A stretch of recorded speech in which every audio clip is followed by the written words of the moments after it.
Buenas tardes. Quiero invitarle a que vaya abriendo su Biblia, aunque en la pantalla van a aparecer los textos. Segunda de Pedro, capítulo 1, versículo 5. Voy a hablar en esta enseñanza sobre el tema el cristiano y la calidad moral, la excelencia moral.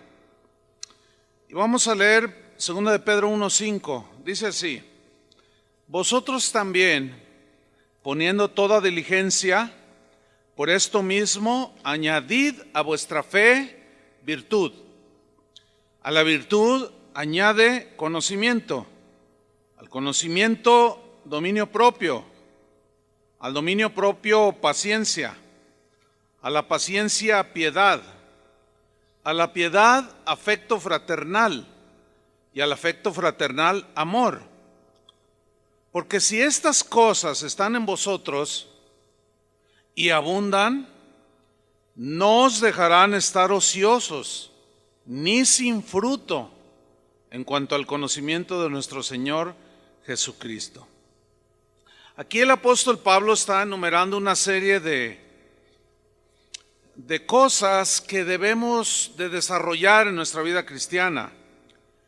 En el versículo 3 y 4 del mismo capítulo, que es el contexto anterior a lo que leímos, allí el apóstol Pedro nos muestra cómo es que Dios nos ha dado todo para que nosotros podamos desarrollar eso que ahora nos toca a nosotros desarrollarlo. Segunda de Pedro 1:3 dice: como todas las cosas que pertenecen a la vida y a la piedad, o sea, todo lo que tiene que ver con Dios, en la devoción a Dios, las cosas espirituales, la madurez, el desarrollo, etcétera, el crecimiento. Dice, todo esto nos ha sido dadas por su divino poder, ya nos las dio,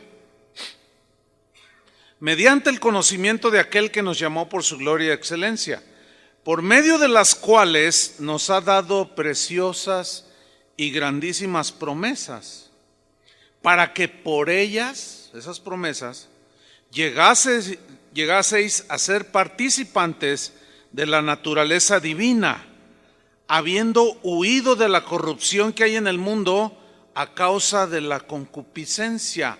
Quiero que noten cómo el apóstol Pedro dice que esas promesas que Dios ahora nos ha dejado después de haber creído, nos van a ayudar a vivir la vida, la clase de vida que Dios mismo tiene, dice, al participar de su naturaleza divina.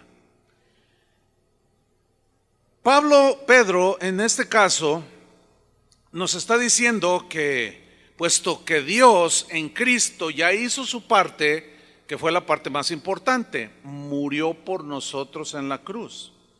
Y nosotros, al creer el mensaje del Evangelio, ahora, como creyentes, tenemos que ser diligentes en cultivar y desarrollar una vida espiritual, cuyos rasgos son los que nos acaba de describir el apóstol Pedro.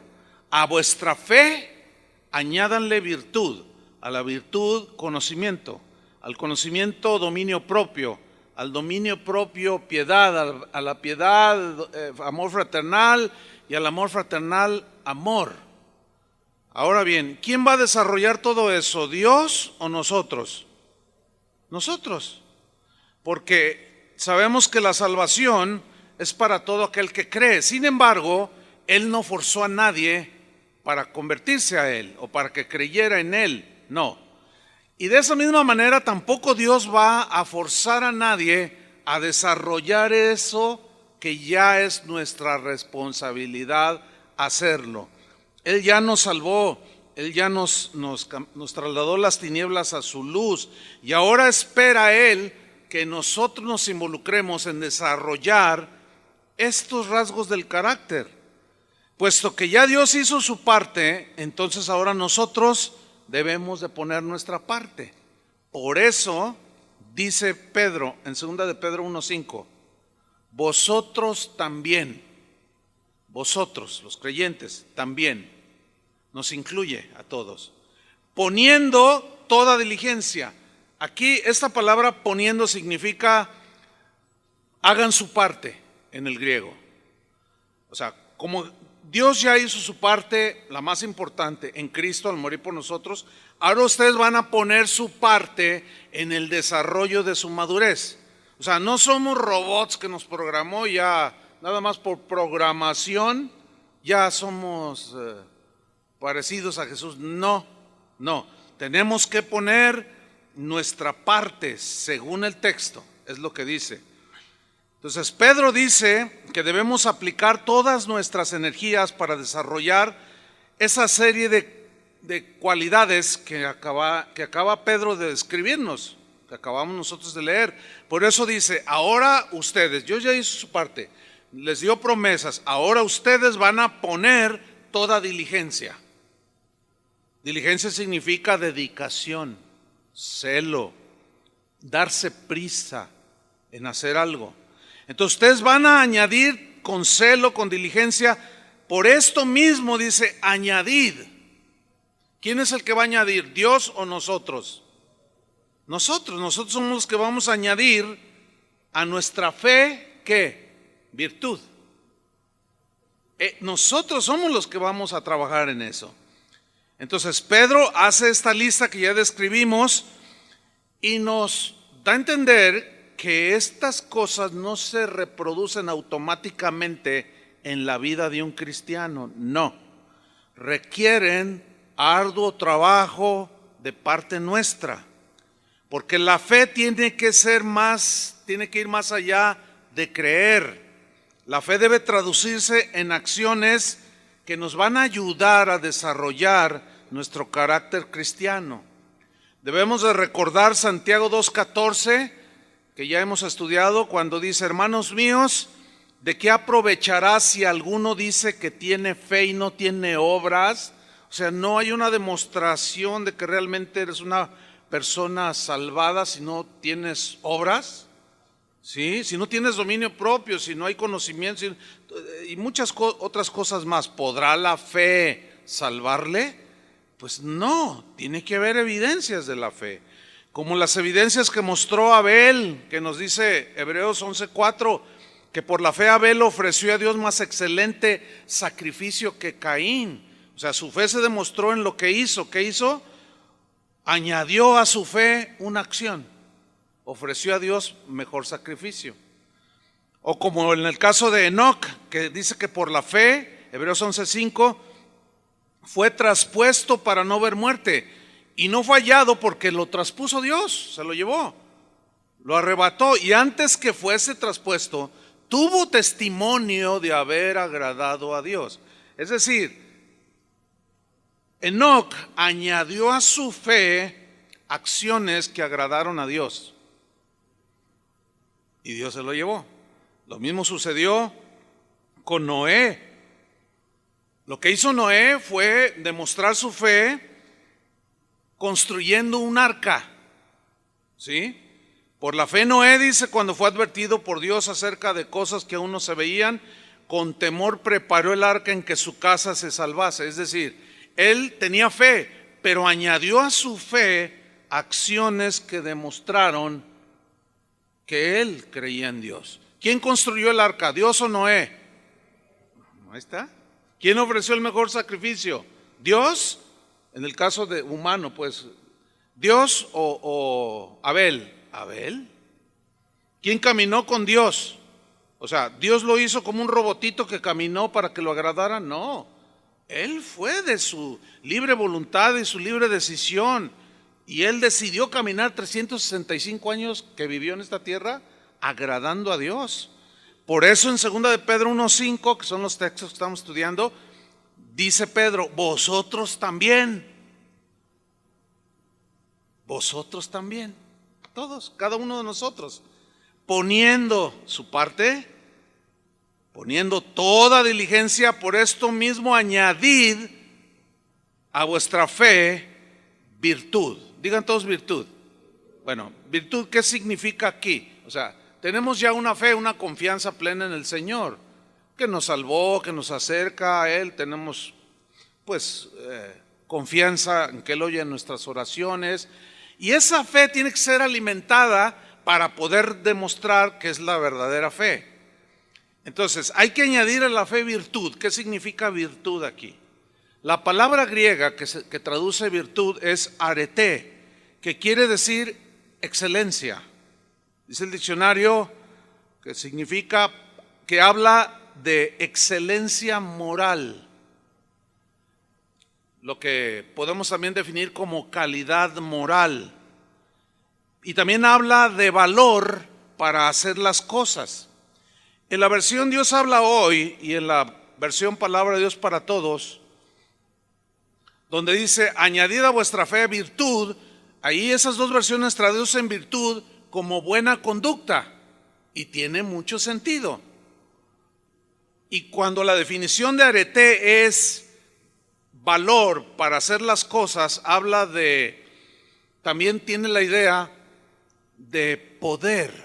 Es decir, que alguien que tiene calidad moral tiene autoridad para enseñar, para decir, para reprender. Pero yo quiero enfocarme en lo que es la excelencia moral como la virtud que debemos de añadir a nuestra fe, que son acciones que demuestran que somos hijos de Dios. Le voy a poner unos ejemplos en la Biblia. Daniel era un hombre con calidad moral. ¿Qué significa esto? Que era un hombre íntegro, trabajador, honrado, pero un día Daniel fue acusado delante del rey Darío, pero las acusaciones eran falsas. Y esas acusaciones provocaron que el rey lo echara al foso de los leones.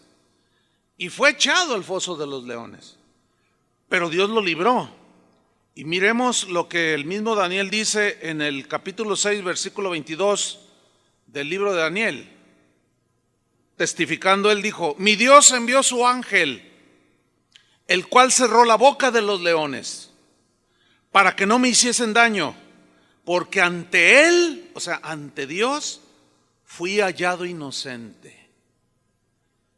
Y aún delante de ti, oh rey, yo no he hecho nada malo. Mira, para que alguien pueda decir esas dos expresiones, ante Dios yo era inocente, sabiendo que Él todo lo conoce, todo lo sabe, y aún delante de ti, para poder decir delante de ti, rey, yo no he hecho nada malo, tiene que haber una vida previa de acciones justas, ¿entiende? En otras palabras, de calidad moral para decir, yo soy inocente. Porque si, por ejemplo, tú vas a cualquier prisión, y yo he hecho, eso lo he comprobado, platicando a veces con los presos, ¿y por qué estás aquí? Todos son inocentes. No, yo no hice nada, estoy aquí, se equivocaron. Hay algunos inocentes, ciertamente, pero pues, la mayoría no lo son. Ahí están, pero dicen, no, yo no hice nada, y se justifican. Entonces, jamás, miren, este pasaje, o este versículo, este episodio en la vida de Daniel, nos enseña una cosa muy importante.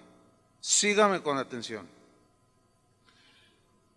Así como a Daniel, siendo él un hombre de calidad moral, no pudo evitar que lo acusaran falsamente.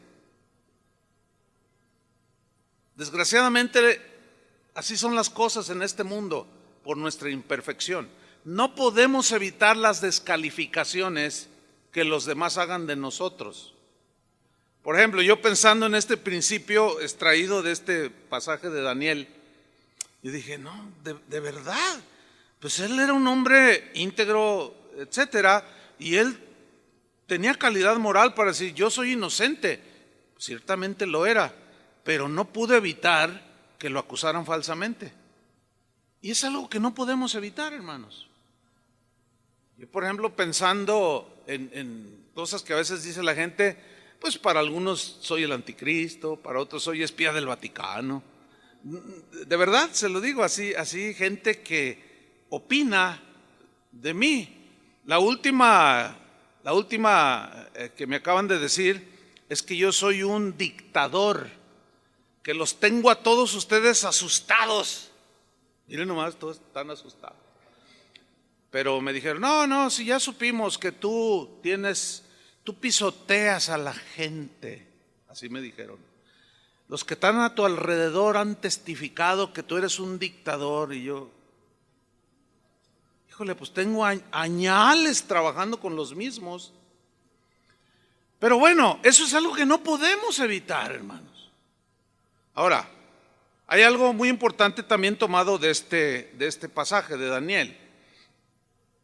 En realidad no debemos de preocuparnos la opinión que los demás tengan de nosotros. ¿Por qué? Porque pues imagínate, yo sé que aquí mismo tienen opiniones diferentes de unos de otros, de mí mismo, y a lo mejor hasta yo de ustedes. Pero eso no debe preocuparnos sobremanera. ¿Por qué? Porque en nuestras apreciaciones nos podemos equivocar. ¿Están conscientes de eso? ¿Ustedes creen que yo soy el anticristo? Pero algunos creen que sí. Bueno, evidentemente pues están equivocados. Yo no soy el anticristo, imagínense. Entonces, ¿qué debo de hacer? No preocuparme, porque no puedo evitar que los demás tengan opiniones sobre nosotros o sobre uno.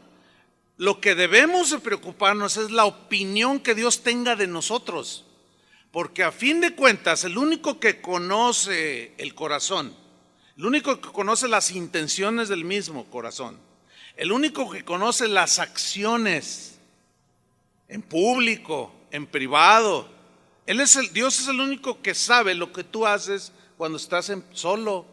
Él es el único que sabe lo que haces cuando estás en tu casa con tu familia.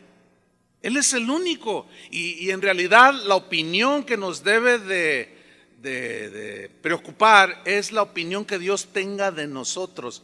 ¿Qué opina Dios de nosotros? ¿Qué opina Dios de mí? Podemos tener cierta apariencia para que la gente opine bien de nosotros, pero déjenme ponerles un ejemplo de esto. Job, capítulo 1, versículo 8. Job, no cabe la menor duda, era un hombre de excelencia moral, de calidad moral, de conducta irreprensible. Sin embargo, también fue acusado falsamente por sus amigos. Pero vamos a ver lo que Dios opinaba de Job. Dice en Job 1:8, y Jehová dijo a Satanás, ¿no has considerado a mi siervo Job, que no hay otro como él en la tierra? Varón perfecto significa varón íntegro. Mira lo que Dios está diciendo de Job, varón recto, dice. Varón temeroso de Dios, y Job es un varón apartado del mal. ¿Qué les pareció eso? ¿Por qué Dios dijo eso de Job? Porque lo conocía.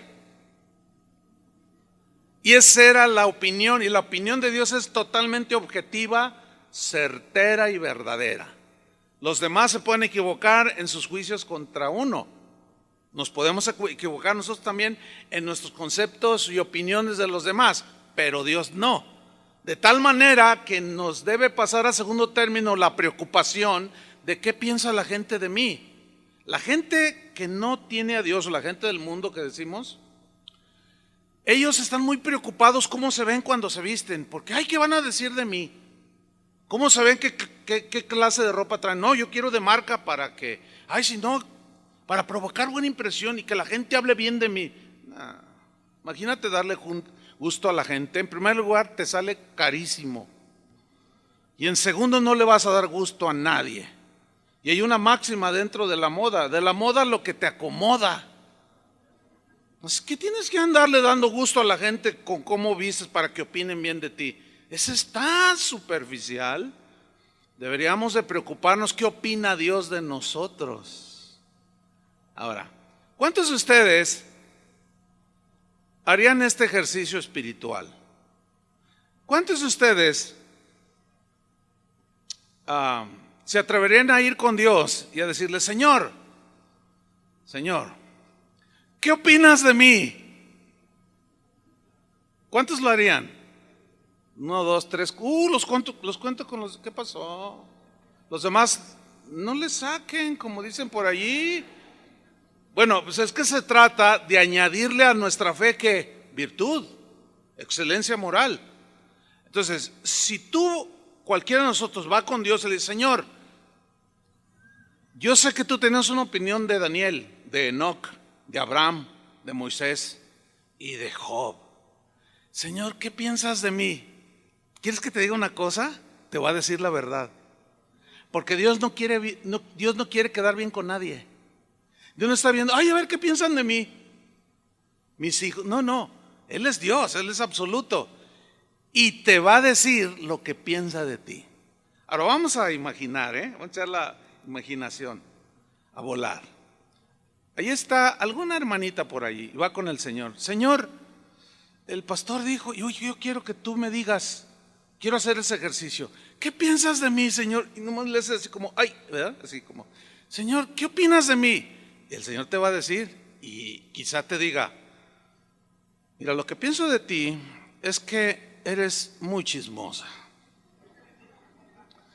Necesitas aprender a controlar tu boca. ¿Ya viste todo lo que provocaste en la escuela? No, pero no, conmigo no te puedes justificar. Fue tu lengua. Mira, quiero que conectes el cerebro con tu boca. Antes de hablar, conéctalo, piensa lo que vas a decir.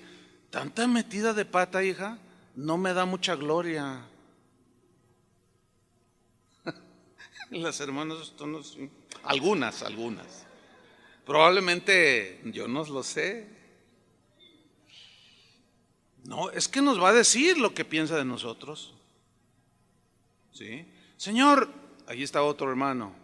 Señor, dime la verdad. Como si Dios mintiera. ¿Qué piensas de mí? Mira, ¿de verdad quieres que te diga lo que pienso de ti? Sí, Señor, dime.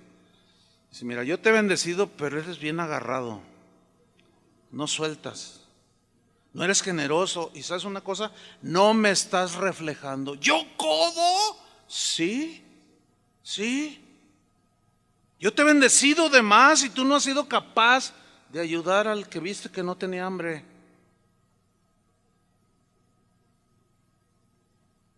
Entonces esa es la opinión que tienes de mí. Sí, que eres bien cocodrilo.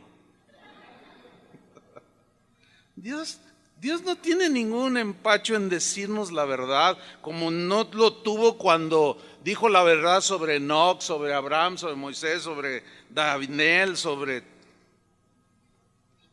todos los hombres. Cuando fallaron también les dijo lo que opinaban. Entonces, a fin de cuentas, lo que nos debe de preocupar es lo que Dios piensa de nosotros, ¿no es cierto? Y eso nos va a ayudar porque Dios siempre nos va a hablar con la verdad. Y generalmente lo hace a través de la lectura de la palabra de Dios, a través de la predicación, ¿sí? A través de tu comunión con Dios, siempre nos va a decir. Y nosotros tenemos que apuntalar eso para poder añadir a nuestra fe virtud, calidad moral, excelencia moral. Proverbios 31 es un cuadro muy descriptivo de lo que se conoce como la mujer virtuosa. No vamos a leer todo el capítulo, pero la calidad moral de esta mujer que describe aquí la hizo una mujer excelente en todas las áreas de su vida, porque según Proverbios 31 dice que esta mujer era una mujer sabia,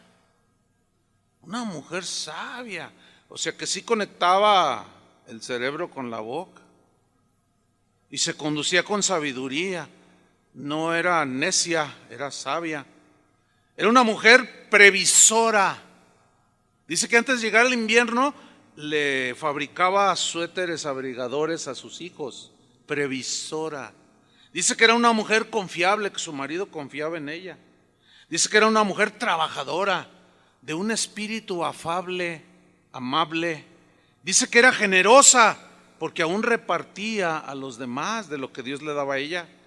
También dice que era una buena administradora.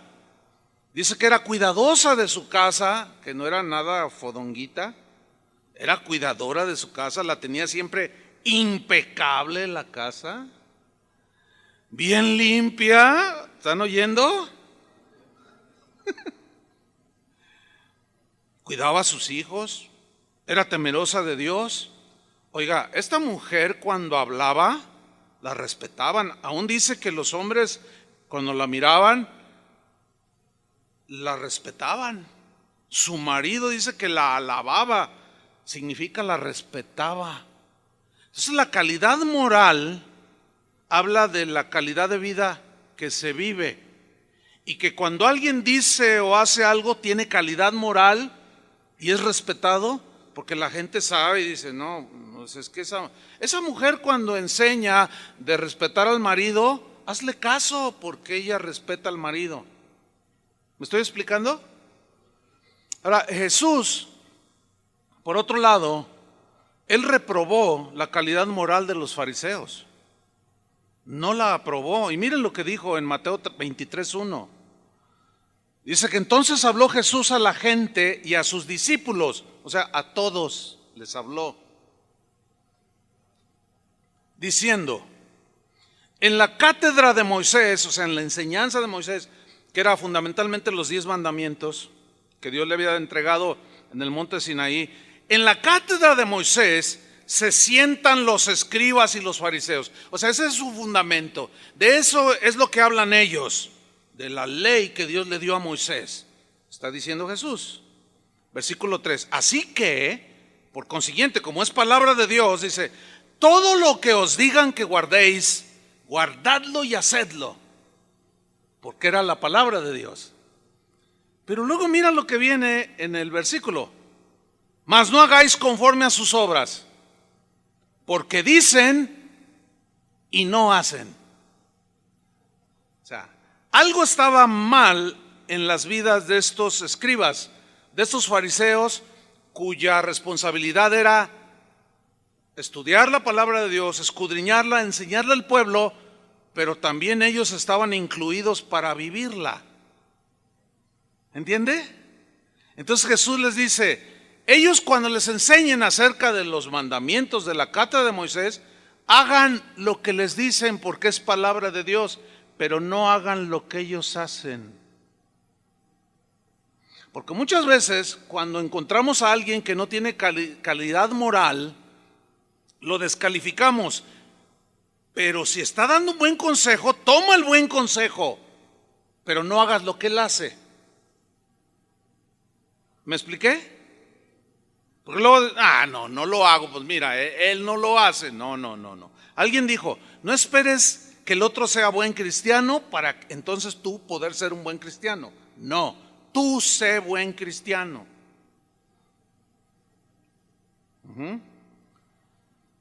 Dice el versículo 4, porque atan cargas pesadas y difíciles de llevar, y aquí ya está refiriendo a esas enseñanzas que ellos habían añadido a la ley, como lavarse las manos, hacer rituales que Dios nunca dijo, o darle otro significado, ¿sí? Dijo, estos atan cargas pesadas y difíciles de llevar y las ponen sobre los hombros de los hombres, pero ellos ni con un dedo quieren moverlas. Mira qué listos. Ajá. Y tenían tan mala reputación, hasta la fecha los fariseos tienen tan poca credibilidad que cuando alguien quiere catalogar a alguien o le pone un adjetivo así como para decir, no seas hipócrita, fariseo te dicen. ¿No es cierto? ¿Por qué? Porque eso es lo que proyectaba un fariseo, dice y no hace. Quiere el aplauso, Jesús dijo, no, ustedes no sean como los fariseos, cuando oren, háganlo en secreto, no se paren en la esquina. ¡Oh, Padre! Así oraban. Tú entra en tu aposento y cerrada la puerta, ora a tu Padre en lo secreto. Cuando des algo a un necesitado, cuando des una limosna, no toques trompeta, miren lo que estoy dando, y con el cheque de 3 metros, ¿verdad? A Televisa, así, tómenle la foto. No, dice, tú hazlo en secreto acá, no se tiene que enterar nadie. No sean hipócritas, están aparentando ser lo que no son, y eso es lo que el Señor condena. Entonces, como el Señor sabe nuestras vidas, Él sabe el nivel de calidad moral que cada uno de nosotros tiene. Pero aquí es donde empiezan los problemas. ¿Por qué? Porque alguien sin calidad moral que pretende corregir y enseñar a alguien, pues ¿qué cara tiene de hacerlo? ¿Me explico? Eso es lo que el Señor está tratando aquí. Ahora, vamos a Mateo capítulo 7, versículo 1, donde Jesús advierte a sus discípulos a que si no tienes calidad moral, no puedes corregir a nadie. Si no hay calidad moral para juzgar a otros sus malas acciones, no. Por ejemplo, ¿qué calidad moral tiene un borracho para irle a decir a otro borracho: oye, compadre, ya no te emborraches? El otro: ay, compa, le va a decir: ay, compadre, el burro hablando de orejas, dicen. Si tú eres un adúltero, se supone que no debe de haber de esos aquí, ¿no? Pero ya ven. Y ves que un amigo tuyo muy querido de pronto se enrola por allí y tú dices: ay, no, está cometiendo un grave error, dice. Y vas y tú le dices: oye, compadre, ¿cómo se te ocurrió meterte con otra mujer? ¿Qué te va a decir tu amigo? Ay, ¿tú qué me vienes a decir si tú haces lo mismo? En otras palabras, no tienes calidad moral para venir a decirme. Entonces se pierde credibilidad, no hay confianza. Y así como los fariseos, que hasta la fecha se oye fariseo, es alguien que no se le tiene confianza, es alguien que dice y no hace. Y esto me recuerda a la pues mala, yo diría no mala, malísima reputación que tienen, no todos, hay sus honrosas excepciones, de los políticos. Cuando tú oyes hablar a un político que está en campaña, que dice: yo sí les voy a pavimentar las calles, lo primero que haces es, y volteas a ver a tu esposa: ¿estás oyendo? Le haces, Y yo sí, si tú votas por mí, y yo voy a aumentar el salario, y yo voy a hacer lo otro, y tú te quedas. Y no falta quien diga: son políticos. ¿Por qué? Porque están tan desprestigiados. No todos, hay honrosas excepciones, pero en realidad muy poca de la población tiene confianza en las promesas de los políticos. ¿Por qué? Porque dicen y no hacen. Mire, desde que me acuerdo, tengo 60 años de edad, aunque se me ven 40, como de 40. Y desde que yo era niño, mi padre le gustaba la política y todo eso, y él veía programas políticos o leía, y yo le preguntaba, y de ahí creo que estoy al tanto pues de la política. Y desde que yo era niño, he escuchado lo mismo de siempre. Ahora, los políticos no son igual en todos los países.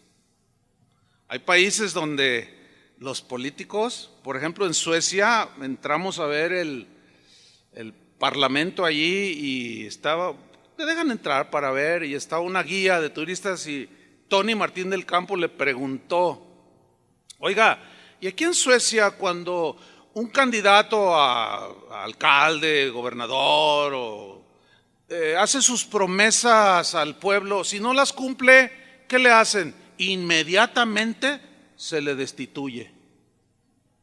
O sea que el político en ese tipo de países, por eso son países, les llaman del primer mundo, donde las cosas funcionan mejor. Dice, porque el político que llega a una alcaldía, una gobernatura, etcétera, hace su propuesta, sus promesas, y una por una tiene que cumplirlas. Y si no las cumple, conforme él prometió, lo echamos fuera. Y nomás nos quedamos viendo así, y otros 2, 3 aztecas que andaban ahí, nomás nos miramos y así, nomás suspiramos. Así como, porque sabemos que aquí no pasa nada. Eso es muy lamentable, ¿no? Yo les he comentado que cuando ando así en países que no es el mío, México, la gente pues, te escucha hablar, ¿no? Y tiene uno su peculiaridad en el timbre y todo. Y inmediatamente cuando uno habla, estás en una tienda y voltean y te preguntan, ¿de dónde eres? Yo ya me la pienso. Aunque ahora con esto del grito de independencia te vuelve a salir lo patriótico, ¿verdad? Pero luego me acuerdo de cómo somos en realidad y se me pasa. Pero la verdad, hermanos, miren, en cuanto digo de México, lo primero que dicen, ay, que en México son muy corruptos, ¿verdad? No, la verdad, a mí sí me da vergüenza. Y sí a veces evado de dónde. Pues, a ver, ¿de dónde soy? ¿De qué tengo cara? Pues de nopal. No sé. No, y sí evado, porque la famita que tenemos, hermanos, pues déjeme decirle, la famita que han agarrado los cristianos del siglo XXI, ay, se quedaron muy serios. Primero jajaja y ahora. La famita que hemos agarrado los cristianos no es muy buena, ¿eh? Es más, ahora el oficio de pastor tan honroso que es servir a Dios, imagínate, ahora ya también se la piensa uno para decir, ¿y usted a qué se dedica? Doy consejo familiar, porque si digo pastor, los que se roban el dinero, los que le sacan el dinero a la gente,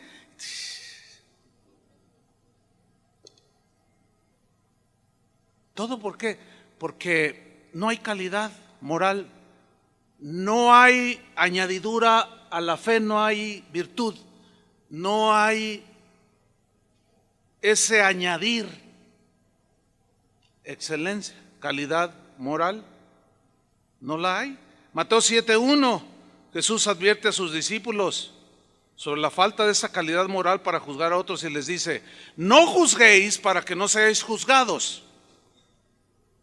Porque con el juicio con que juzgáis seréis juzgados y con la medida con que medís os será medido. Ok, si leemos hasta ahí no vamos a poder entender el pensamiento de Jesús.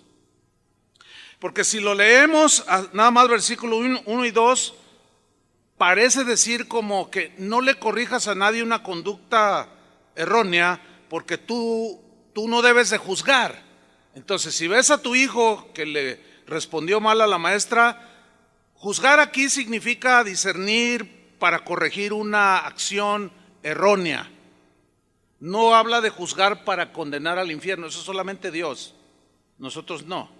Entonces, si no leemos completo, nos quedamos con una parte de lo que el Señor Jesús dijo, pero errónea, que aparenta decir, no le corrijas a nadie, porque no juzgues. ¿Se fijan? Este es un dicho que ahora es muy entre los cristianos de hoy, cuando hay una violación a la palabra de Dios, hasta herejías, y alguien dice, no, estás equivocado, no juzgues, es lo primero que dicen, tú cállate y no juzgues, porque entienden que al leer no todo el pensamiento de Jesús, sino solo esa parte, parece decir eso. Pero sigamos leyendo para ver qué quiso decir Jesús. Dice el versículo 3, ¿y por qué miras la paja que está en el ojo de tu hermano y no echas de ver la viga que está en tu propio ojo? Mira, aquí la metáfora de paja y viga significa los errores o aún los pecados. Y aquí paja en el ojo de tu hermano se ve de este tamañito en la enseñanza de Jesús. Se ve de este tamañito, contrario al que está juzgando al de la paja, que está haciendo lo mismo, que está reprendiendo al de la paja, su pecado o su error, pero lo está reprendiendo, pero él está haciendo lo mismo. Y el Señor metafóricamente dice, en ti es peor, en el otro es una paja en su ojo, y en tu ojo es una viga de este tamaño. Dice en el versículo 4, ¿o cómo dirás a tu hermano, déjame sacar la paja de tu ojo y he aquí la viga en el ojo tuyo. Y miren la opinión de Jesús. Versículo 5. ¿Cómo le dice? Hipócrita. ¿Por qué hipócrita? Porque quería corregir algo en alguien, pero que él mismo lo estaba haciendo. Volvemos al ejemplo del borracho. El borracho que pierde toda la noción y amanece tirado, y después ya cuando se la cura con una michelada y ya está más o menos compuesto, y luego ve al amigo o ve al hijo que se emborracha. No te emborraches, no seas hipócrita, borracho. Eso es lo que está diciendo Jesús. O sea, Él no está prohibiendo corregir o corregirnos los unos a los otros. Así sea un chofer de la ruta, no sé qué, que se sube un viejito y órale viejo, órale rápido, llevo prisa, o mejor bájese, como uno que le dio un puntapié a un señor. Entonces, claro, las cosas están tan difíciles como para intervenir ahora, ¿no? Pero es una acción incorrecta, ¿no es cierto? Bueno, entonces si alguien se levanta y le dice, oye, cálmate, ¿por qué haces eso? No debes hacer, es un anciano, déjalo que se suba, espérate, respétalo. Bueno, es una corrección justa, ¿no es cierto? Pero resulta que este que está corrigiendo le da patadas a su esposa. Eso es a lo que se refiere Jesús. No tienes calidad moral para reprender al chofer de la ruta, no sé qué, en Guadalajara. No tienes calidad moral. Más bien, añádele a tu fe virtud. Arregla tus conductas. Porque mira, dice en el versículo 5, saca primero la viga de tu propio ojo. O sea, arregla tu situación. Si tú quieres corregir en los demás conductas incorrectas, corrige las tuyas primero. Si tú eres tacaño, volviendo a ese ejemplo, y tú ves que alguien está bendecido por Dios y ambos ven una necesidad, tú no tienes, pero el otro sí, tú le dices, oye, qué tacaño eres, qué mala onda, que Dios te ha bendecido y que no sé qué. Pero tú a la vez eres tacaño cuando tienes, o sea, no hay calidad moral. ¿Me estoy explicando? Para decirle a alguien que corrija. No, el Señor dice, corrige primero, saca primero la viga de tu propio ojo. Ponte a cuentas con Dios, dile, Señor, ayúdame, quiero añadirle a mi fe acciones virtuosas. Quiero dejar de mentir, quiero dejar de enseñorearme, o quiero dejar de maldecir, o quiero dejar de aborrecer o de odiar. Entonces, una vez que arreglas tu asunto con el Señor y perdonas al que te ofendió, y de pronto te encuentras a alguien que lo miras con amargura, se siente ofendido, tú tienes calidad moral para ir y decirle, ¿sabes una cosa? Perdónalo. No, pero es que no. Y entonces tú le empiezas a explicar, es que mira, es que el Señor dice esto, además daña tu espíritu, tu corazón. Entonces, no, pero ¿y tú qué? Mira, yo estuve amargado, pero ahora yo, en el nombre del Señor, arréglate, cambia ya esa actitud. Ya tienes calidad moral para hacerlo. ¿Me estoy explicando? Antes no. Entonces, esto nos va a llevar, como dijo Pedro, Dios ya nos dio grandísimas promesas, pero ahora vosotros añadid a vuestra fe virtud. A la virtud o a la calidad moral, conocimiento, al conocimiento dominio propio, al dominio propio paciencia, a la paciencia y etcétera, etcétera. Y así es como vamos creciendo, hermanos. ¿Sí? Entonces termina Jesús diciéndole, saca primero la viga de tu propio ojo y entonces, una vez que ya arreglaste tu situación, verás bien para sacar la paja del ojo de tu hermano. O sea, entonces le vas a poder ayudar, pero con calidad moral para hacerlo. Una vez, hace unos años, en una reunión de pastores, yo les pregunté, pastores, ¿ustedes desean que sus ovejas sean fieles con sus ofrendas y diezmos para que la obra de Dios siga pues adelante y no se detenga. ¿Cuántos de ustedes están detenidos en proyectos, en enviar misioneros porque las ovejas no son fieles en sus diezmos y ofrendas? Y levantaron la mano. Sí, yo batallo, decían. ¿Ustedes quisieran que sus ovejas fueran fieles en diezmar y en ofrendar? Y todos dijeron, sí, amén. Entonces les dije, ¿y cuántos de ustedes diezman? Y se quedaron callados. Les digo, miren. A ver, con sinceridad. ¿Diezman? Empezaron así. Yo dije, caray, algo anda mal aquí. O sea, yo me paro aquí el domingo a decirles que sean fieles en sus diezmos y ofrendas. Y resulta que yo no diezmo, ni ofrendo. Mira, qué bonito pastor. ¿Cómo lo llamaría Jesús? ¿Qué opinaría Jesús? ¿Cómo los llamaría? O sea, ¿cómo se exige si uno mismo no lo hace? Imposible, no va a pasar nada.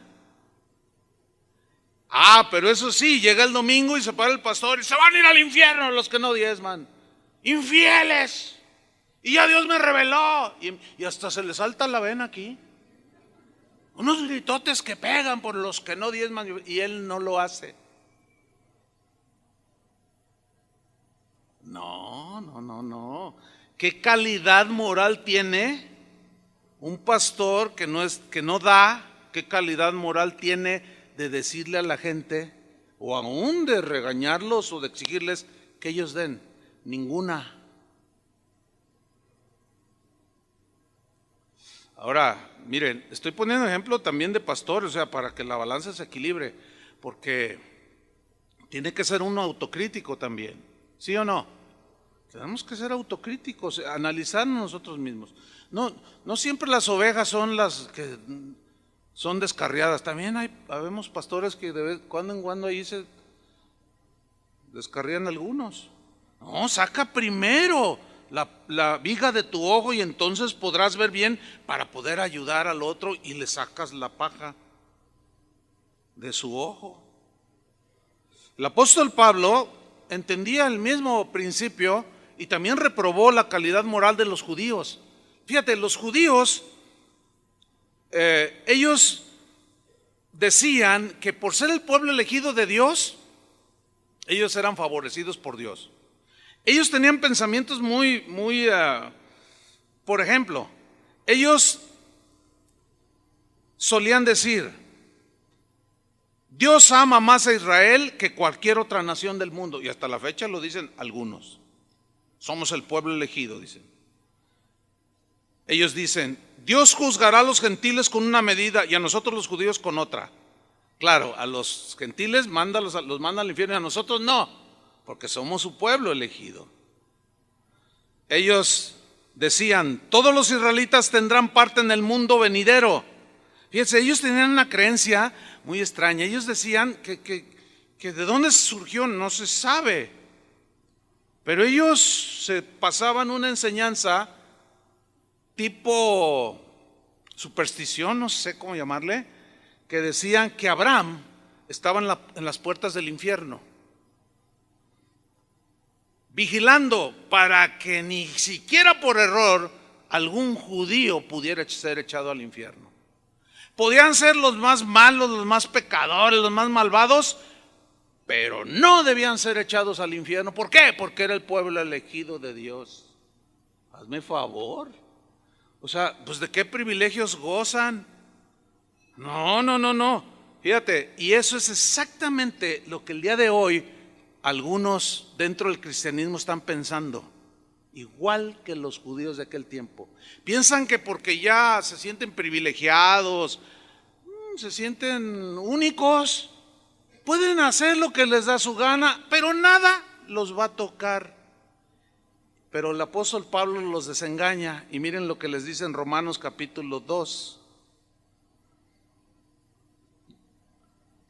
versículo 1. Dice, por lo cual eres inexcusable, oh hombre. Aquí se refiere a los judíos en primera instancia. quien quiera que seas tú que juzgas, pues en lo que juzgas a otro, te condenas a ti mismo, porque tú que juzgas, ¿qué? Haces lo mismo. Alguien acertadamente dijo que cuando el dedo acusador apunta así de manera, pues, despiadada, al infierno es su destino, y con el dedo así, 3 te están apuntando a ti. Tú apuntas con uno, pero hay 3 apuntándote a ti. Y la verdad es que es muy común cometer ese tipo de errores entre nosotros, porque podemos aparentar ser lo que no somos. ¿Sí saben eso, no? Sí se puede aparentar. Pablo le dijo a Timoteo que vendrán hombres que tendrán apariencia de piedad. Apariencia, o sea, es algo que se parece, pero lo que en realidad son, Dios lo sabe. Y quizás no todos los humanos o los vecinos o los que le rodean lo saben por la apariencia que proyecta, pero Dios conoce todo, ¿sí o no? Déjeme contarle una historia que es lamentable.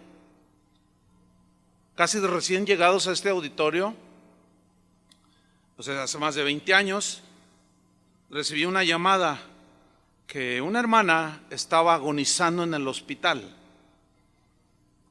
Y fui a verla. Este matrimonio, cuando yo los encontraba o platicaba con ellos, hagan de cuenta que ellos estaban, yo venía y los encontraba y luego él la abrazaba a ella. Y luego, ay cariñito, ay, le daba besos y la apretaba y ay mi vida. Y luego, hola hermanos, ¿cómo están? Pues aquí con mi amor de mi vida, decía él, ¿no? Yo decía, ay, que este hermano se ve que ama a la hermana, ¿verdad? Y delante de la gente así era. Pues recibo esa llamada y voy al hospital. Y cuando voy a entrar al cuarto, él va saliendo. Pastor, dice, qué bueno que viene, mi viejita se me está muriendo, le dan 1 semana de vida. Entonces entro y él se acerca con ella. Amorcito, amorcito, aquí está el pastor. Estaba ella pues dormida. Entonces le acaricia y le da un beso y la abraza y luego, ¿qué pasó? ¿Qué pasó? Aquí está el pastor. Y dice, ¿quieres agüita? Lo que tú quieras, mi vida, dime, yo aquí estoy como siempre te he servido toda la vida. Y yo dije, este hermano hasta el último día de su vida está cumpliendo bien. Entonces, ya la hermana abre los ojos, pastor, y empezamos a platicarlo. Me dice, en un momento me dice, acérquese, y yo me acerco y me susurra al oído, dígale a mi marido que se salga unos minutos, quiero hablar con usted a solas. Oye hermano, tu esposa dice que si te sales un momento. Claro, aquí estoy, amor, velando la puerta. Sí, sí, y se sale, ¿no? Entonces, dime hermana. Dice, hermano, y empieza a llorar. Dice, mire, ya es tiempo de decirle. Dice, mire, no quiero irme a la presencia del Señor con esta amargura. Dice, pero le voy a decir la verdad. Mi marido es un hipócrita. Toda la vida me ha maltratado. Toda la vida no le gusta la comida y me la avienta así. Me ha dado puntapiés. Me dice que soy la peor mujer del mundo. Y yo, a ver, yo estaba totalmente desconcertado. ¿Cómo? Si siempre, ay cariñito, ay mi amorcito. Sí, era pura finta. Era pura apariencia lo que este hombre hacía. Yo me la creí, pero Dios no. Entonces dice, no quiero irme, pastor, sin que ayúdeme a orar, yo quiero perdonarlo. ¿Te quieres poner bien con él? Dice, sí, pero le tengo que decir en su cara delante de usted. Adelante. Y abro la puerta. Hermano, ven, pásate ya. Y amor, ¿qué dice? Un vasito de agua. Y yo ya así como, híjole, ni sabe lo que le espera ahorita. Luego, siéntate aquí, hermano. A ver, hermana, empieza. Y luego dice, mira, viejo, ya es tiempo que decirle al pastor quién eres realmente. Eres un hipócrita. Siempre mentiste, siempre es una apariencia, pero tú bien sabes que a solas me maltratabas, me maldecías, me decía que era la mujer más fea, hasta llegar hasta a golpearme con tus pies, o sea, patearla. Me aventabas la comida que no te gustaba. Dice, y yo por años te he odiado. Y oyendo que te dije, ay, Dios mío. Y le decía, no hallaba qué hacer el hermano. O sea, pastor, ¿no? Le digo, mira, hermano, ya es tiempo de dejar de fingir. Arréglate con tu mujer ahorita. Y se hinca, ay, mi vida. Y yo cuando lo vi dije, ay, Señor, no, mejor me salgo. Porque yo dije, no quiero caer en el error de juzgar algo, porque yo no veo su corazón, pero si me pasó por la mente, ¿será sincero? Fíjense cómo va perdiendo uno la credibilidad. Entonces ella le pide perdón. Perdóname porque te he odiado todos estos años. Nunca fui feliz a tu lado. No, hermano. Terrible aquello. Y bueno, él lloró desgarradoramente, la verdad. Y bueno, ya oré con ellos y todo. Y salgo yo, oré con ella. Vengo en el trayecto, a punto de llegar a mi casa y recibo una llamada de uno de sus hijos. Mi mamá se acaba de ir con el Señor. Nada más estaba esperando, fíjate. ¿Te imaginas? Ya eran grandes de edad. ¿Te imaginas cuántos años fingiendo? Pero eso sí recuerdo. Él llegaba a veces, hermano, ¿por qué permite que gente haga esto? ¿Por qué permite que las mujeres entren aquí con esas vestimentas tan impúdicas? Era bien. La opinión del Señor respecto a esas personas, ¿cómo es? Es difícil decirlo, ¿no? Pero ¿cómo es? ¿Cómo les dijo a los fariseos? Entonces les dice aquí Pablo, dice, pues en lo que juzgas a otro te condenas a ti mismo, porque tú que juzgas haces lo mismo. Versículo 2, mas sabemos que el juicio de Dios contra los que practican tales cosas es según verdad. En otras palabras, sí o sí vendrá un juicio, si no te arrepientes.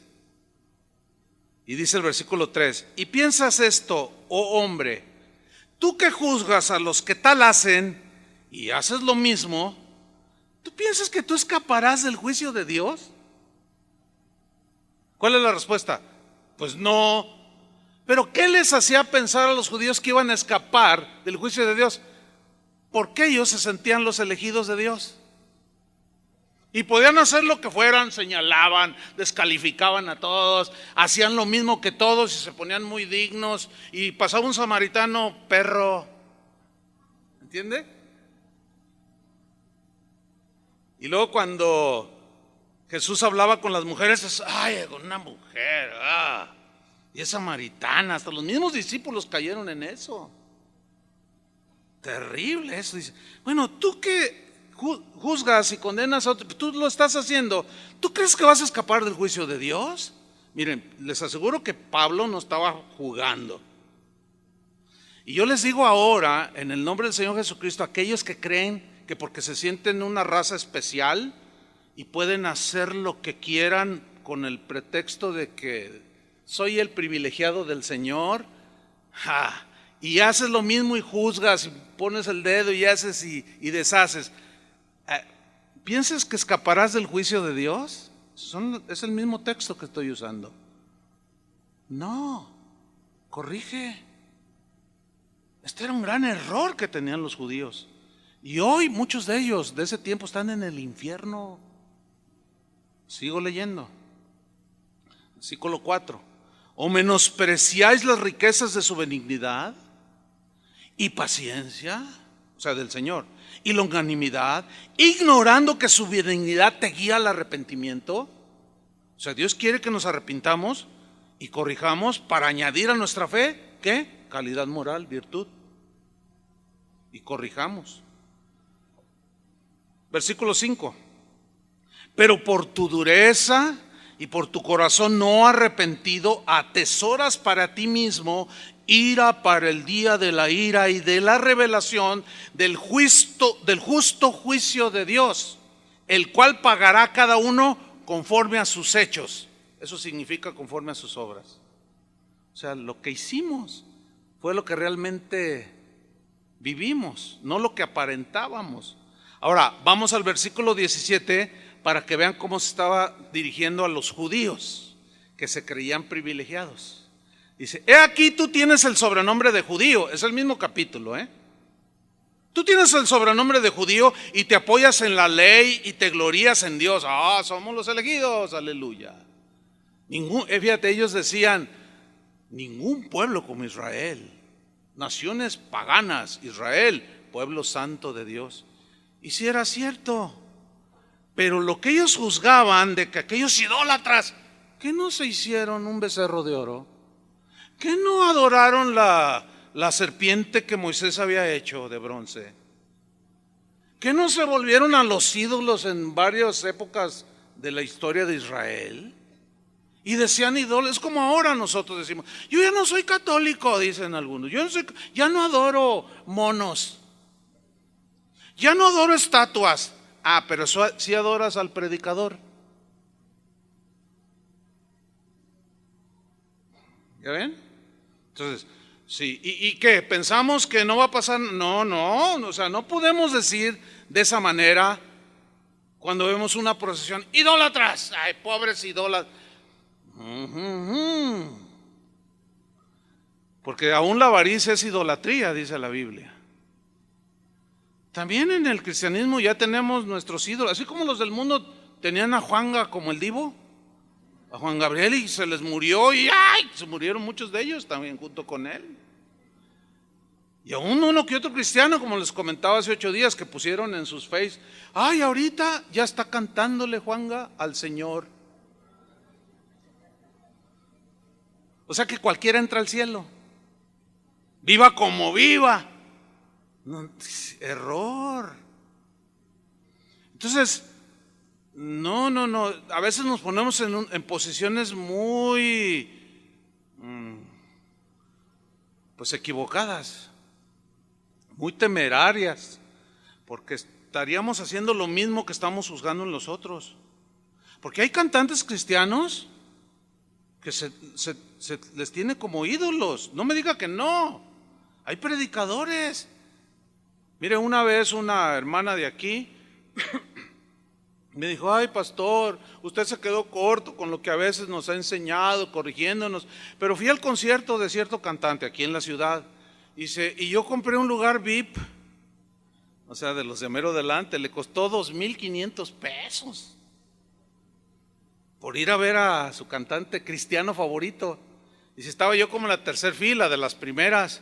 Mira, hermano, cuando salió el cantante, hubiera visto lo que las hermanitas le gritaban. No aguanté más que 2 canciones y me salí. Dice, no le quiero decir qué le decían, pero haga de cuenta que salió Luis Miguel al escenario. El problema es que los mismos cantantes ya lo reciben y se la creen. ¿Cómo no van a oír los gritos de las que están ahí, de las locas que están ahí al frente? Pero una cosa lleva a la otra. Pero eso sí, llega el 12 de octubre allí la llevada de la Virgen, ¡idólatras! Bájenle y hay que corregirle. Es mejor, ¿no? ¿Sí o no? Aunque nos duela, digo, pues es que así son las cosas. Si queremos añadirle a la fe virtud, si no, bueno, no va a pasar nada y se va a quedar así, postrado en el desierto.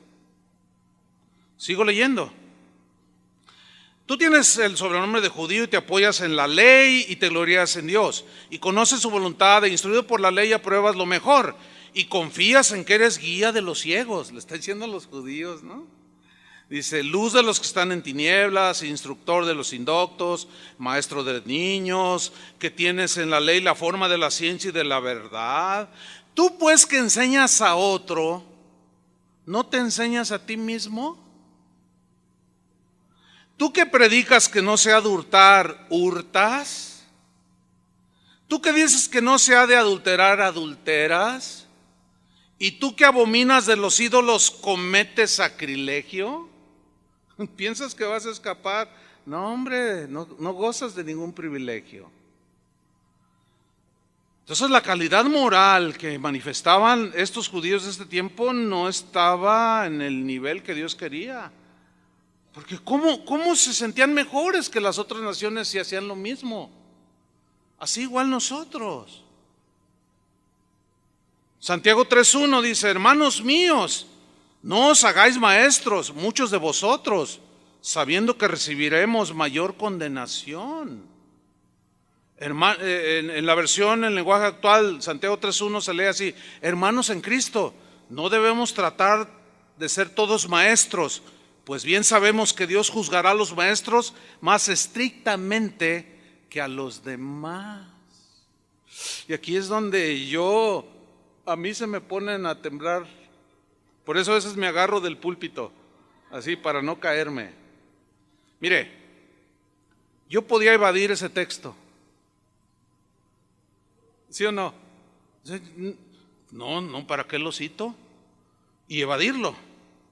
Y poner otro.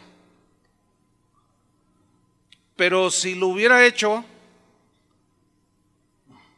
bueno, a lo mejor ustedes ni cuenta se daban. Y menos que algunos se duermen, menos. No, ni en cuenta se hubieran dado que yo evado este texto. Pero ustedes creen que Dios, porque fue el Dios que me lo cruzó así, pero te falta este. ¿Este también? Pues sí, ¿no? ¿Por qué? Porque se supone que todo predicador, todo maestro de la Biblia que enseña algo es porque lo vive. Ay, Dios, ayúdame. Que nos ayude el Señor, ¿verdad, Julio? Sergio, todos los pastores. Mire, el asunto aquí es que cuando uno lee cosas como esta, en el caso de un pastor, uno puede hacer varias cosas. Una, no enseñarle la Biblia a los hermanos porque pues te estás dando cuenta que no la estás viviendo.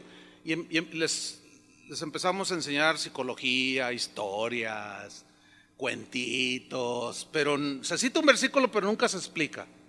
Se va de la enseñanza del evangelio porque compromete, ¿no? Porque si se enseña, ya al leer ese versículo yo sé que algunos de ustedes, y sobre todo los que a veces tienen el razonamiento más ejercitado, dicen, mire, el pastor, ¿verdad? Pues también él está incluido, claro. Yo también estoy incluido. Y el otro extremo es ser tan cínico, pero tan cínico, como pararse aquí y exigir que obedezcan al Señor y el predicador no obedecerle. Ese es ser cínico. ¿Cuál es el término medio? Ser como cualquier oveja, vivirlo. Si un predicador habla del perdón, él no tiene que tener ningún resentimiento contra nadie, ¿sí o no? Si un predicador habla de amar a los enemigos, y si su enemigo tiene hambre, le da de comer. Ustedes cuando escuchen a cualquier predicador, de quien sea, empezando por los de aquí, escuchen, ustedes ya den por un hecho que él ya le dio de comer a su enemigo que tenía hambre. ¿Me estoy explicando? Entonces, él está haciendo un ejemplo. Híjole, pues es un paquetazo, hermano, porque resulta que como seres humanos nos equivocamos también como ustedes. El problema está cuando no estamos bien conscientes de que todos fallamos. Y ciertamente un pastor tiene que ser muy paciente para con las ovejas que constantemente causan problemas, se portan mal, y uno tiene que ser paciente. Ayer estaba hablando con una persona que entró en una situación muy difícil en su familia Y miren, hermanos, cada reunión serán unos 6 meses a la fecha. Cada reunión al final se acerca conmigo a platicar. Yo ya sé de qué. Entonces un hermano me dijo, oye, ese brother, así me dijo, ese brother siempre con su rollo, el mismo rollo. Así me dijo. Yo le dije, ¿sí conoce su rollo? Sí, pues ya habló conmigo también. Pero, bótalo. No, espérame. Le digo, ¿cómo bótalo? No le hagas caso. Le digo, no. Así sea cada reunión, porque yo estoy teniendo un seguimiento con él. ¿Cómo votarlo? Sí, me canso de estar. Usted se cansa de estar sentados hora y media. Yo me canso de estar parado hora y media, así que estamos igual. Usted se va y descansa, pero nosotros a veces andamos saliendo a las 5 de la tarde aquí. Pero ¿y? ¿Te imaginas? ¿Te imaginas, por más sencilla que sea una oveja? Bueno, pues una oración aunque sea, ¿no? ¿Sí o no? Pues eso es lo que espera el Señor que nosotros hagamos. Bueno, a mí Dios me va a pedir cuentas. Yo quiero rendirle buenas cuentas.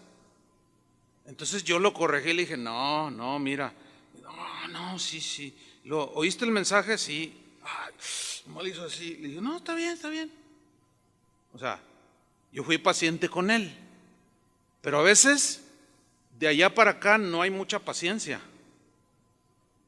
O sea, hay un concepto de que un pastor nunca debe de equivocarse. Y en el momento en que se equivoca, ya, adiós. Total descalificación. Y no, eso también es impiedad. O sea, no hay misericordia, no, tiene que ser, no hay otra manera en que podamos caminar y llegar juntos a nuestro destino, más que soportándonos con paciencia los unos a los otros en amor, para poder todos entonces ir añadiendo a nuestra fe virtud, excelencia moral, calidad moral, para entonces podernos ayudar los unos a los otros. Amén, hermanos. Entonces, en aquellas cosas que no estamos de acuerdo, antes de estirar el dedito, hay que pensar, oye, ¿y eso mismo no lo estaré haciendo yo? Porque entonces no hay calidad moral para decir nada. Y si la tuvieras y decides decir algo, hazlo con mansedumbre, con misericordia, considerándote a ti mismo, no sea que tú también vayas a ser tentado. Y todo esto nos va a ayudar, hermanos, a caminar, añadiendo cada día a nuestra fe virtud, a la virtud conocimiento, al conocimiento paciencia, a la paciencia, etcétera. Y vamos a ir creciendo y madurando. Ahora, finalmente, hermanos, ¿cómo nosotros podemos ejercitarnos para añadir a nuestra fe virtud o calidad moral? Pablo nos dice cómo. Filipenses 4:7. Y terminamos, dice, y la paz de Dios, que sobrepasa todo entendimiento, guardará vuestros corazones y vuestros pensamientos en Cristo Jesús. Dios guarda nuestro corazón, nuestros pensamientos en Cristo Jesús. Aquí yo quiero poner énfasis en donde dice pensamientos. ¿Por qué? ¿Dios piensa por nosotros o nosotros pensamos por nosotros mismos? A ver, razonen un poco. Pensamos por nosotros mismos. Ahora, en ese razonamiento que Dios nos dio, que esa es la imagen y semejanza de Dios, leemos la Biblia, que son los pensamientos de Dios. Entonces nosotros somos los que nos vamos a alinear a los pensamientos de Él, estar acorde, pero es de manera voluntaria. Nunca es impositiva de parte de Dios. Entonces yo soy el que tengo que elevarme a los pensamientos de Él. Él nunca se va a rebajar a los míos. Yo soy el que tengo que subir el nivel, ¿cierto? Porque mis pensamientos no son vuestros pensamientos, dice el Señor. Los míos son más altos, son mejores que los vuestros. Entonces, ¿cómo hacer para elevar? Meditar. Pablo nos dice en el versículo 8, dice, por lo demás, hermanos, todo lo que es verdadero, todo lo honesto, o sea, todo lo verdadero es todo aquello que es la verdad, que lleva la verdad de Dios en Dios, etcétera. Dice, todo lo honesto, habla de excelencia de conducta cristiana, todo lo justo, habla de rectitud, habla de imparcialidad, conducta recta delante de Dios y de los demás.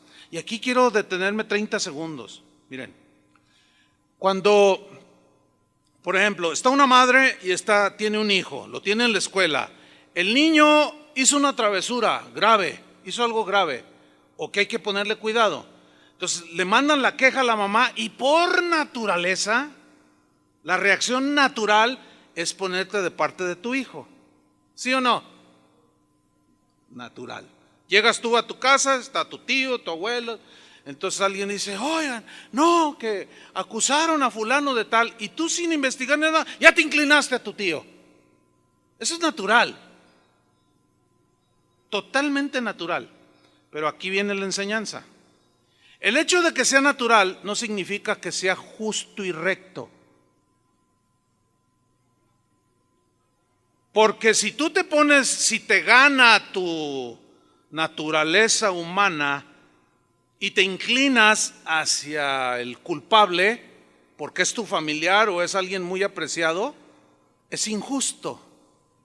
A eso se refiere cuando dice, todo lo justo, en eso pensad, todo lo justo. Es decir, tú vas a analizar la situación de tu hijo, te van a poner las evidencias, la directora, y su hijo necesita ser corregido. Entonces, aunque sea tu hijo y tu naturaleza humana se inclina a protegerlo y que nadie te lo toque, aquí está. Tú le añades virtud a tu fe y empiezas a practicarlo justo cuando dices, no, sí, mi hijo. Entonces hablas con tu hijo, hijo, tú te portaste mal, hiciste esto. No, y empieza a llorar, no me quieres. Sí te quiero, hijo, pero no está bien lo que hiciste. ¿Me están entendiendo? Miren, si alguien agrede a mi esposa, por naturaleza yo la voy a defender. Si alguien agrede a uno de mis hijos, por naturaleza yo lo voy a defender, o viceversa.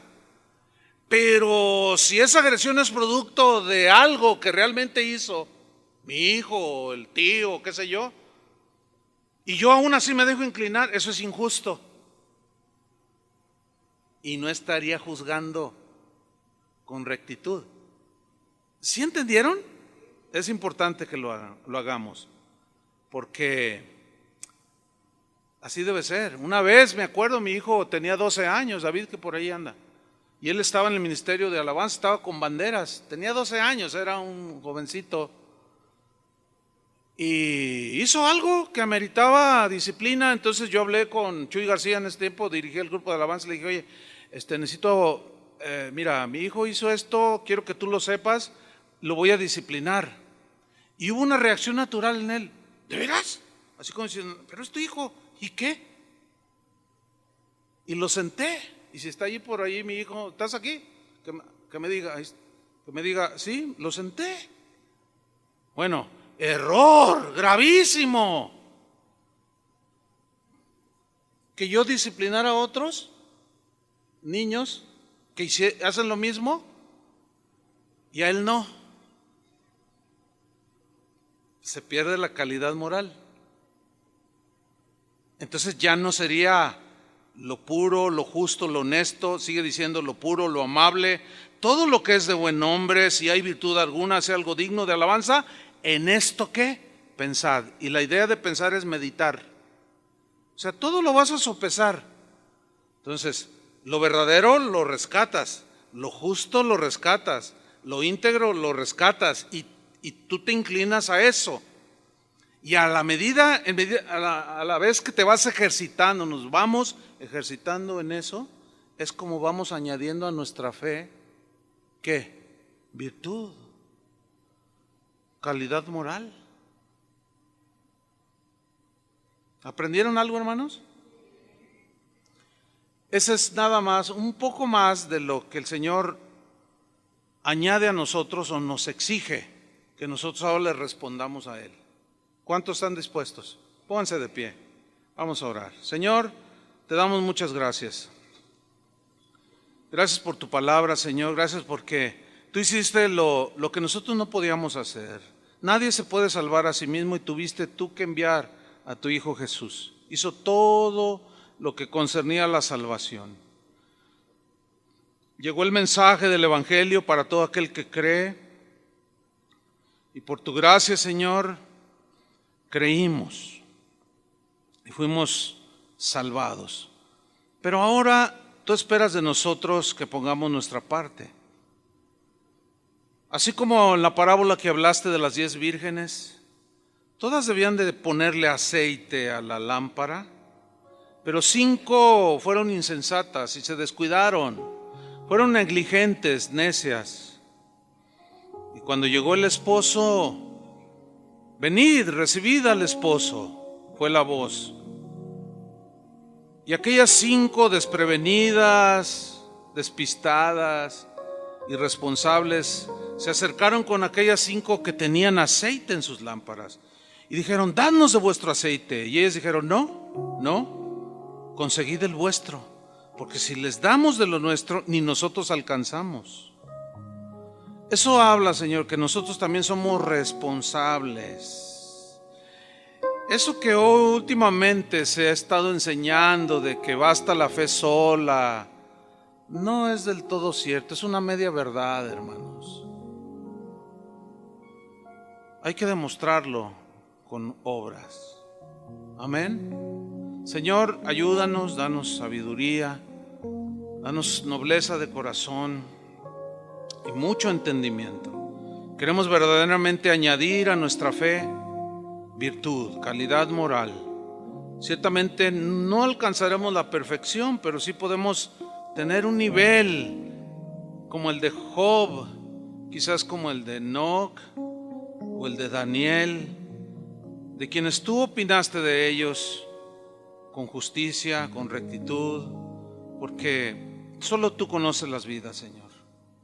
Líbranos y guárdanos de caer en una situación como la que tú reprendiste de los fariseos, Señor. Ayúdanos a juzgar justamente.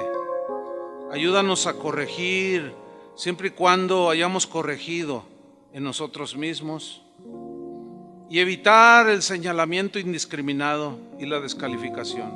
Aunque por otro lado no podemos evitar que otros piensen mal o nos descalifiquen. Pero eso no debe de importarnos, sino lo que tú opinas de nosotros. Quien conoces nuestro corazón y nuestros pensamientos.